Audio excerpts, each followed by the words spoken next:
This is Lockpicker 1969, and welcome to my channel, and welcome to this next episode of Interview with a Lockpicker. Today's guest is That Weird Lock Guy. Say hi. Hello. So, well, where are you from? I am from Lyons, Indiana, just a tiny little town in southwest Indiana. Okay. So, how and when did you get into locksport? I was interested in lockpicking when I first learned it could be done. I saw it in a movie or something, and I was just really curious how it worked and what you'd do, but I'd always thought that, it was just something that criminals did, or that it would be illegal for me to do it or whatever. And then I joined Reddit one day looking for other information, and I found the lockpicking subreddit, and that's where I learned that it wasn't so illegal. The tools were very available and kind of cheap, and one thing led to another, and now here we are. Okay, so you indicated before that you had come across lockpicking on the subreddit and saw that other people were making their own picks and that you started to do some of your own stuff. Can you go into that? Yeah, I saw that people were making tools out of windshield wiper inserts, and so I salvaged some and made my first picks and tensioners from them. Okay, how did those work out for you? When I didn't know any better, they were pretty good. But then I went on and invested in some Sparrows tools because I felt like my homemade stuff was really holding me back. So which And it turns out it kind of was, but it worked well enough to get me up to Orange Belt. okay, which Sparrow set did you get? I got the Kickstart set. Okay. All right. Did you wind up supplementing that at all? I did. It didn't take me long to become interested in the top of keyway tensioners that everybody was talking about. Yeah. And so I bought the flat bars and the knurled flat bars and the heavy bars, and yeah, they're the greatest thing ever. I don't hardly use the bottom of keyway anymore. Okay. Um, During your journey, though, I would imagine YouTube took a part in there somewhere. Can you go into that a bit? It did. I don't watch so much YouTube like so many people do, but to understand spool pins, I found a Bosnian Bill video. It's kind of famous for teaching about spool pins, and that really helped me to understand what I was feeling and seeing and experiencing. And there's been a number of others that have influenced me. Peace Weapons Medico videos showed me how to pick those medicos. I've not done that successfully, but I know how it's done now, thanks to him. Artichoke 2000, who has a video on like everything ever. There's just so much information there. Um, Several others here and there. There's obscure locks I've been curious about, and only a couple of people might have those. I mostly go to YouTube when I'm curious about a certain lock that I'm going to pick or just how it works. Okay. So you have a YouTube channel yourself, don't you? I do. Just like my, I guess, lock name, it's That Weird Lock Guy. Mostly my belt videos, a couple of contest entries, and a couple of do-it-yourself videos. Try to give something back to the community, how to get some things accomplished on a budget, including my original do-it-yourself picks, how I did that. Oh, okay, cool. Any other do-it-yourself type things? Probably my single most popular video has been the one I did on pinning mats and trays. I showed what I have, and then I showed how I made a pinning mat out of cardboard that's a little nicer than your typical just peel off a layer. Okay. All right. So it sounds like you're involved in the community. Do you want to talk about that a bit? I try to be. I try to help, whenever I have the information, I try to help whoever's struggling with a lock or whatever situation, whether it's picking or gutting or assembly or whatever. So how do you feel about the community? Everybody is amazing. Yeah. Um, just it's just unreal how helpful and supportive and generally kind and cheerful that everybody really is. Okay. You mentioned in our pre-interview something about working with Picksmith. Oh yes, when I made my first challenge lock, Okay. it wasn't so bad, but it didn't sit right with some people. There was a couple of things that you might call dirty tricks, and I realized that there's not a lot of information out there. There was the basic requirements for a challenge lock, Yeah. and just not much else.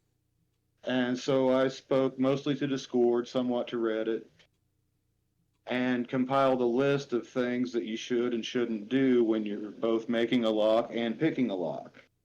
Hmm. And that became my challenge lock etiquette guidelines. And then Picksmith built on that later on, took that as an example and expanded into like a whole challenge lock handbook, how to make them. Um, Took my details on picking and all that, and everything he knows, which is he's forgot more than I ever knew about a challenge lock, and put Yeah. that all together into his guide. Yeah. He's looking at one that I made right now, so I'm hoping to hear back on his assessment of that sometime soon. So so then about challenge locks, then I'm assuming you've made some. You made one for. And I made that first one and learned my lessons. I've started a pretty ambitious second one, but I've not gotten very far. I've got some pins made and some plans made, some notes written down somewhere here, and uh, hopefully it will come to light in the future with a total of 5 Bibles. I think it was going to take a total of something like 18 to 20 pins to get all the way around that. Oy, oy, oy. I So could be wrong. I don't remember, but it was several for sure. so you mentioned sending a challenge lock out to the community. Can you talk to that a little bit? You mentioned Um, uh, picking in paradise. oh, it was neat, I guess. I mean, I'd never really communicated through mail with people like this before, and kind of didn't know what I was getting into. But it's really nice if you pick challenge locks, video them because people really appreciate that. Yes, definitely. Even if you're going to kind of crap on their lock, it's still criticism that they can use moving forward. Yeah. Um, he picked my lock. I had some irreversible traps. It was a quick set, so you pop the top and dump the pins and reset it, but it was frustrating. I understand that now. Yeah. And um, I think I kind of got off track here, but No, that's okay. picking the challenge locks and sending, receiving, you never know what you're going to get. Um, it's not really challenge locks, but I had the pass around box once, and it had two different kinds of candy inside it. That was neat. I've received stickers from various people when they've sent their locks, notes, just little handwritten notes from wherever they're from, and talk about a little bit of this or that. Very And cool.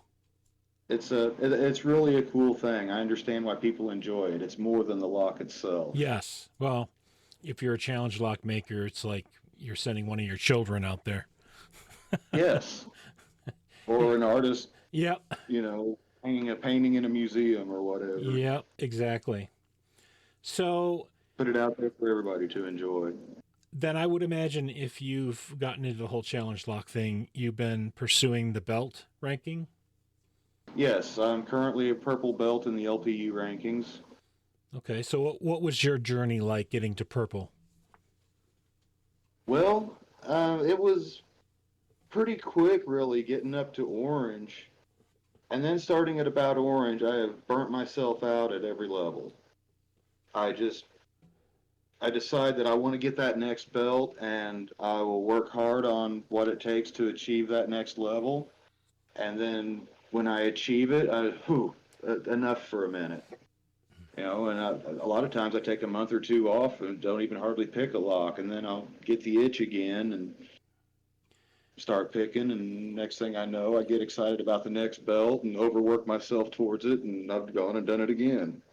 Yeah, I kind of paused at purple as well. There's a lot of other fun stuff I wanted to get into and try, so I've been more There's into just that. so much in lock sport. Oh yeah, definitely. It's a huge rabbit hole. It's a hobby of hobbies. It Um, is. so what is your favorite aspect of lock sport? It's got to be the puzzle. There are just, and I had no idea there were so many different ways for a lock to lock until I got inside locks and learned how they worked. The different side pins with the sidebars, the Medicos and M Hearts with the rotating pins, the lever locks, the disc detainers, the combinations, so many different kinds of combinations. There's just so many tiny little mechanisms that are just so cool to understand and see how they work. Well, what's your favorite to work with then? Um, I'm just starting to break into side pins and sidebars, and I'm really curious about that. The way the Medico works fascinates me. They seem very frustrating to pick, but they're just really cool how they made that work. How they made a sidebar work with no extra parts except the sidebar and springs. Yeah. So I'd say probably the Medico is my favorite at this point, even though I can't pick it yet. But I'm very curious about things like the Combi and the Primus and others that utilize that style of sidebar and pins. Yeah, I played around with Medicos a little bit, had to set it aside. My frustration level was getting up there. They'll kill you very quickly.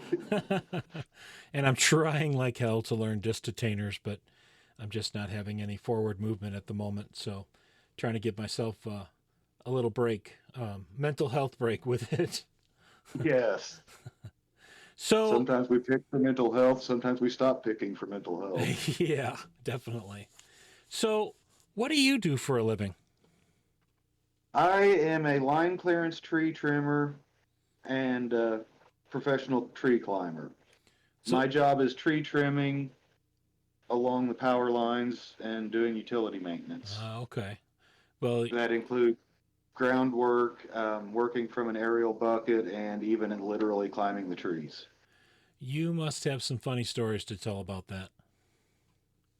Well, um, if I had a nickel for every tree trimmer that has detailed the times they've been hit by different vehicles, I'd have two nickels.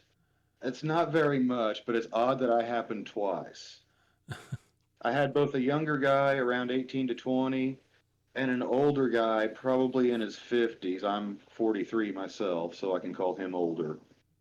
Both of these people at different times have detailed to me how many times they've been hit by various vehicles. I think the younger guy was something like 14 times Oh, between geez. cars, bicycles, four wheelers, and a golf cart or something like that. Okay. And we were flagging traffic. We were standing in the road with the stop and slow signs, directing traffic, and he's telling me this over the radio. So I'm like, why are you out here flagging traffic? But obviously, the boss didn't know what was going on when he made that assignment. Oh, okay. And the other one, the older gentleman, was earlier in my career. I'd made a bad judgment, cut a small tree, and when it fell, it caught a vine. Instead of falling to the ground, it swung to the side. Well, it Oh, got right over top of him and dropped on his head.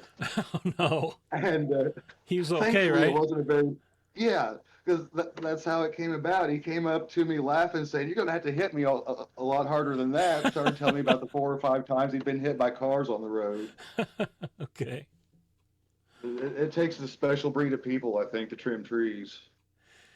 So during the pre-interview, you talked a bit about some of the types of work you did before becoming a tree trimmer. Can you Oh my, I've done half of everything. that's what I. That's why I wanted to bring it up. Um, Trying to start at the beginning and work forward. I grew up on a very small farm, so I've always had farming kind of in my back pocket, and I've reverted to it a couple of times in my life, working for other farmers. Um, I worked in an ice plant for a few years, various construction, roofing. I did fire sprinklers for 6 months. I worked in a computer shop for several months. I've done retail in a handful of places. I've worked fast food, um, several factories and warehouses doing, operating machinery or working with the stock in the warehouse. Um, I've done road maintenance a little bit. You're Um, jack of all trades. Kind of, yeah. Master of none, but I probably know something for about anything that's going on. Okay. Yeah, it's a lot of things. I've worked as a mechanic a couple of times. I went to school for that, and that didn't really pan out, but I still remember some of the stuff. Okay. Just really done a lot of things. It sounds like it. So you're still doing the line clearance, right? Correct. I've Okay. been at that like 5 years, I think. Yeah. Okay. So I want to go back to talk a little bit more about the community. Um, you had indicated that you were on Reddit and that you've done Discord, but you had some feelings about Facebook. Yeah, overall on Facebook, it's just not really a good fit for me. The content and things, it's just not good, and I've been slowly getting away from it over the last couple of years. Okay, so Reddit is okay, but I feel like Discord is really where it's at. okay, can you explain your how you feel on that? On the Reddit and Discord, Yeah. well, Reddit, I feel like I mean, it's Reddit. If you know Reddit, then it's Reddit. There's so many trolls, so much misinformation, and there's good stuff there, but you kind of got to dig and filter for it to get it. Yeah, because it's one continuous stream. I guess what I experienced with Reddit, the moderators seem to be really good at doing that, just that moderating. Because while there are trolls out there, they seem to have a decent level of control over that. I know I've posted videos and had some moron have something to say that was just completely uncalled for, and I would get notifications on my phone about comments or whatever on posts I'd made. And literally, I could only see the first little bit of the notification. So I knew it was something, you know, not nice or whatever you want to call it. By the time I actually got to Reddit to pull it up and try and read it, it was gone already.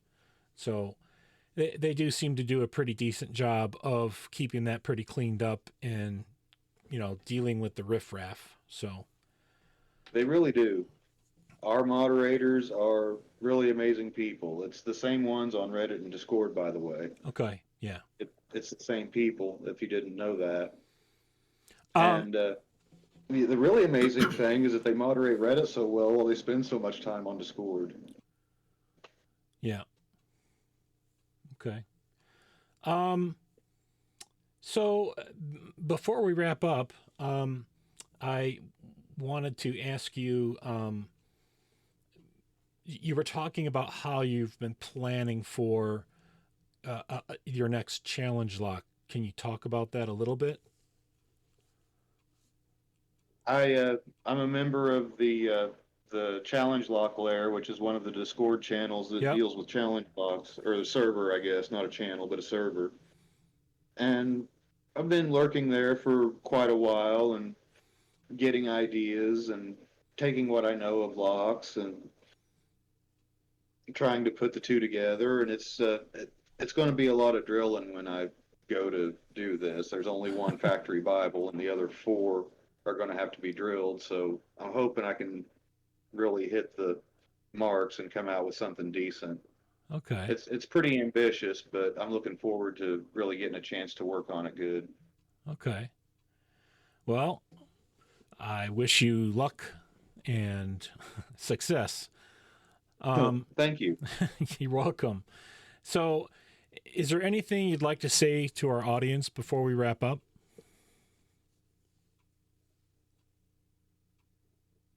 Uh, I guess I can't think of anything.